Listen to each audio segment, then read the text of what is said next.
Chapter 2, Becoming a Ghost, in my own story.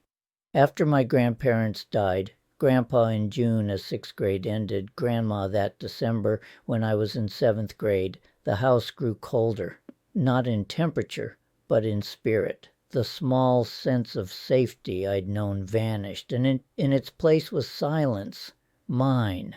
By junior high, I was no longer just a shy boy. I had become a ghost in my own story. I sat in classrooms for years without speaking, not once. I learned to disappear so well that I even convinced myself I had chosen it, but I hadn't. What I had chosen, without knowing, was survival, because silence was safer than wanting, and wanting something, friendship, affection, love, meant risking the confirmation that I didn't matter, the violence behind the ghost. My silence at school had roots in the violence at home. Kathy, my mother, would punch, slap, kick, push, and throw things at me when she lost her temper. Her rage was a physical force that somehow didn't leave obvious bruises that would have gained the attention of our extended family. The emotional deprivation combined with my mother's physical assaults created a perfect storm of social anxiety that would follow me for years. I made a vow in the quiet of my childhood bedroom. I will never become like them. I will never lose my temper. I will never let anyone feel unsafe because of me. I would spend my whole life keeping that promise, even when it meant swallowing my own pain. I spent my time trying to predict whether there was a pattern when my mother would lose control and become violent. Was it PMS? No. It was strange that as an early teenager, I was having to think about things like this. I had wanted to be removed from this family and placed in foster care. I wanted out. I wanted to escape. Selective mutism and dissociation. By the time I reached junior high, Paul and I were in different classes. That wouldn't have been a problem if I had found new friends, but I didn't. Instead, I disappeared. I became the quiet one, the one who sat in the front, and yet, unlike on TV shows, the teacher never called on me. I was the one who never spoke, never raised their hand, never laughed too loud. By the time I reached high school, silence had become a part of me. I didn't think about why. It just was. I sat through class without uttering a word. At first I wanted to speak, but the longer I stayed silent, the more impossible it became. If I spoke now, after months of silence, would everyone turn to stare? Would my voice crack? Would I forget how to form words? I was good at dissociating without intending to do so. I just entered my own world. I observed the lessons and even excelled, getting all A's. My grades brought some awkward attention to me, attention I both craved and feared. I didn't call it anxiety then. I didn't have sweaty palms or a racing heart, or rather, I wasn't aware of them. I lacked what I would later understand as somatic awareness, the ability to notice where I felt discomfort physically in my body. The dissociation that protected me from the chaos at home also disconnected me from my own physical sensations. I just didn't speak. Around that time, the absence showed up in ways I didn't think to question. A few of us were playing soccer in the yard, the house to our right, a 2-story building close enough that you could hear everything echo off it. I was moving forward with the ball when it struck me square in the face. The sound was sharp and loud against the side of the house. Everyone stopped. I remember thinking, what? Paul was nearby, looking at me. Others were looking as well. Someone asked if I was okay. I answered without thinking, speaking to everyone, that after you've been punched in the face enough times, by my mother, I admitted in a clear and matter-of-fact manner, you get used to it. I said it plainly, as if I were explaining something obvious. There was a pause. I didn't understand why. Being matter-of-fact didn't mean I thought this was normal for a mother to assault their son or daughter. Around the same period, Frank and I would sometimes box in the yard, not once, but a few times, nothing organized, just two boys standing their ground. I remember someone telling me to go clean up because my face was bleeding. I laughed it off. Get out. No way. It wasn't until I went inside and walked down the hall to the bathroom that I saw it. Not a lot, enough to matter. What surprised me wasn't the blood, it was that everyone else had noticed before I had. Years later, as a mental health professional, I would come across the term selective mutism, a condition where a person, despite having the ability to speak, finds themselves unable to in certain situations. That was me. But at the time, all I knew was that I was invisible.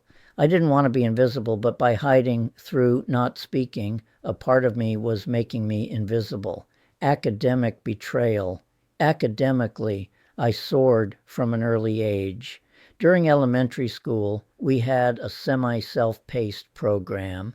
We would take a test, and if we did well, we moved on to the next higher level. Another boy and I had gone further than anyone previously by just passing tests and moving on. Was I looking for acknowledgement, approval, recognition from my father, who was an engineer? Engineering is a field dominated by math.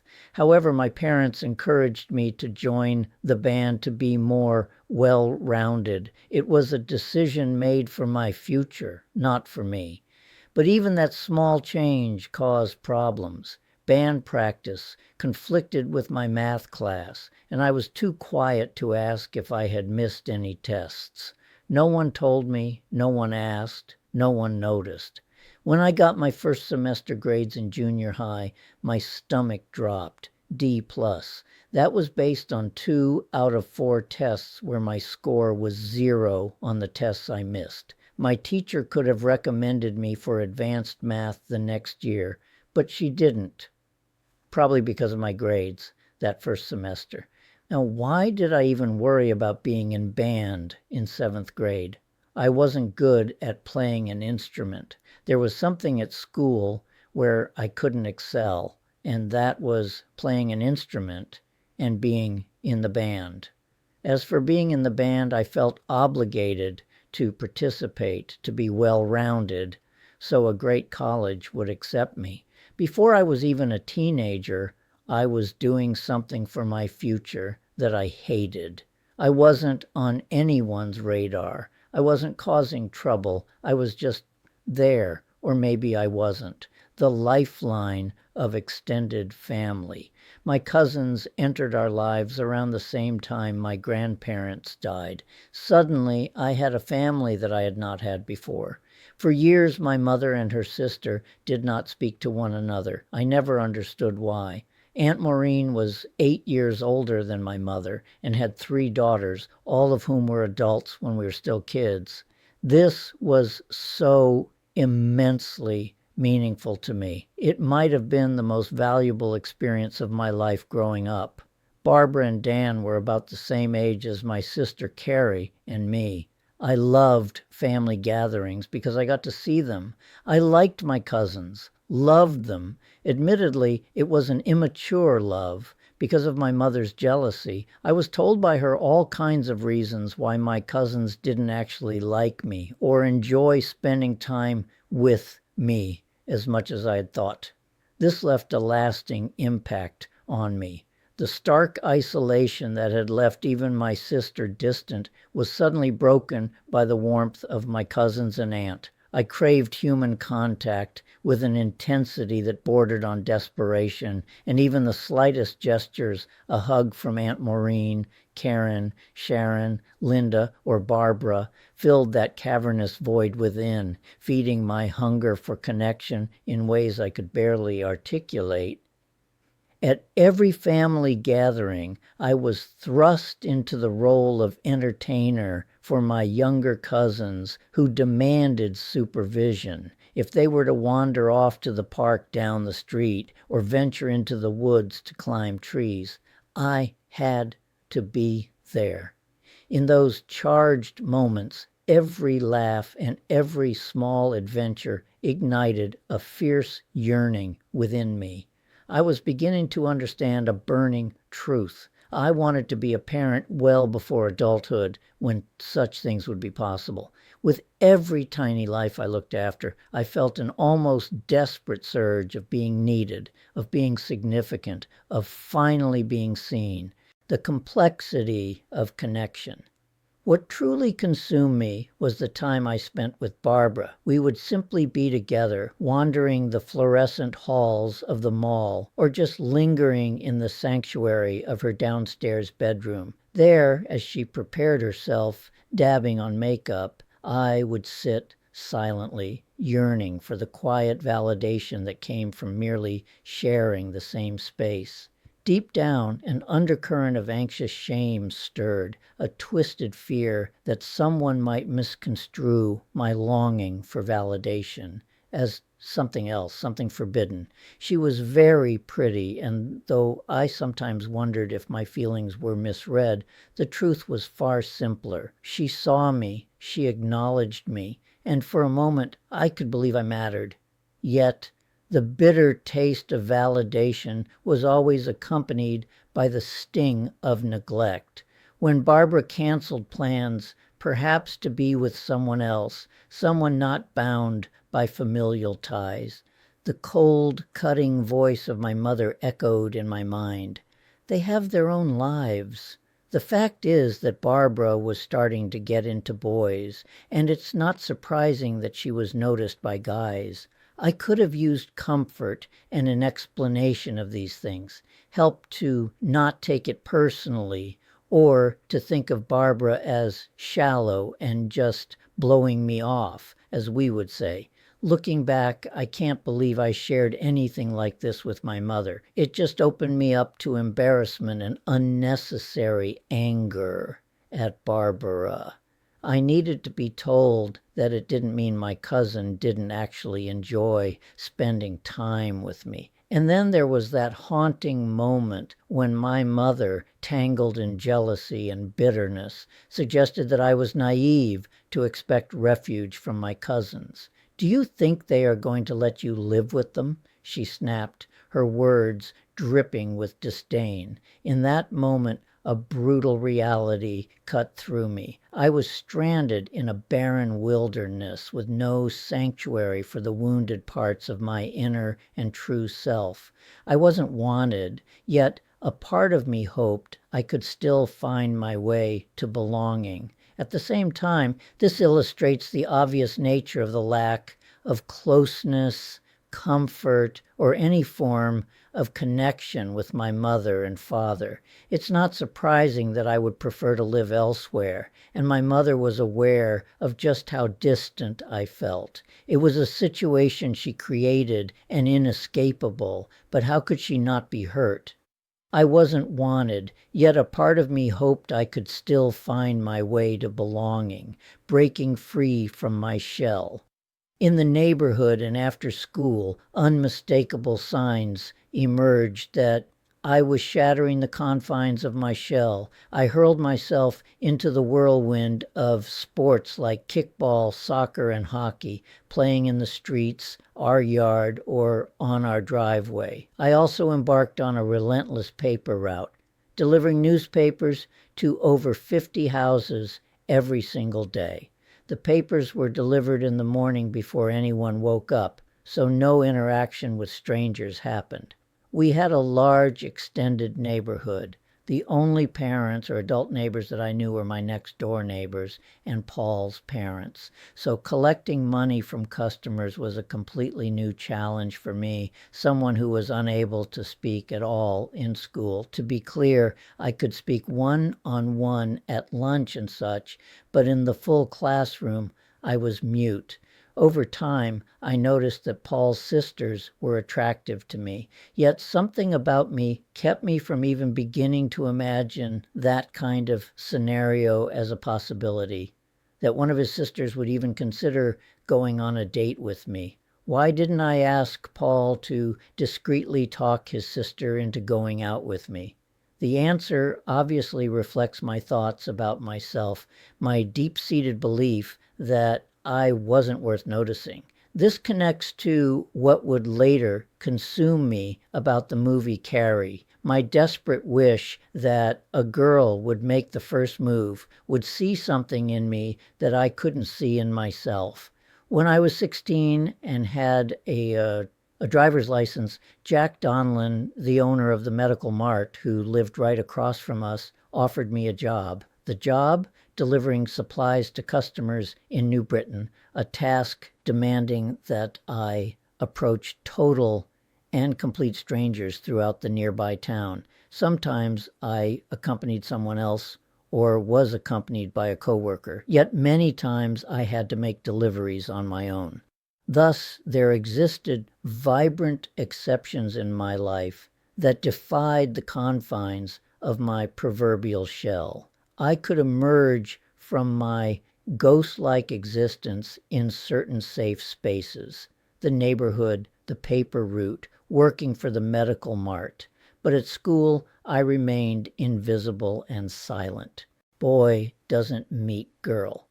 By the time high school rolled around, I had long accepted that I wasn't one of the guys who got noticed. The idea of dating was so far removed from my reality that I didn't even consider it. But I did watch movies. One movie in particular haunted me. The movie Carrie. I watched it repeatedly, but I always halted just before the notorious prom scene, before the blood spilled, before the terror erupted, because to me it wasn't a horror film, it was a vision. Carrie was my mirror. She was silent. She was invisible. She was abused, not only by her peers, but by her own mother. Though in my case, my peers never abused me. I was just invisible. My own mother had been venomous in ways that instilled a deep, corrosive shame that gnawed at the very essence of my being. And then Tommy saw her. This emerged as a favor for his girlfriend Sue, who felt guilty about hurting Carrie and participating in taunting her. Yet, something unexpected happened. Tommy wasn't just doing this as a favor for his girlfriend. Once he agreed to do this, everything changed in the story. Carrie was cautiously enthusiastic about the idea after she agreed to go. When Carrie does ask why, Tommy's answer is genuine. We are here and we are together. I wanted that. Not the prom, necessarily, and definitely not the supernatural revenge. But I wanted to be seen. I wanted someone to look at me the way Tommy looked at Carrie, like I mattered. In that dream, there would be a girl who filled a role like Tommy did for Carrie. I could totally relate to the embarrassment that I felt or would feel about dancing. And Carrie must have stepped on his foot and she starts talking about how she can't dance, can't. It moves from Tommy, reassuring her, saying, "It's okay." And then they are kissing with Tommy, moving slowly, and then they are kissing. Wow. The long shadow of shame has followed me at times to this day. Is it only in fiction that those things that make one attractive can become important in the eyes of another? I also wanted to be held close in the warm arms of someone, just like Tommy did for Carrie when they were on the dance floor. I would have felt so profoundly uncomfortable on any dance floor because I had never had anyone wrap their arms around me and hold me, then look at me and kiss me. This very thought made my heart race with equal parts longing and terror.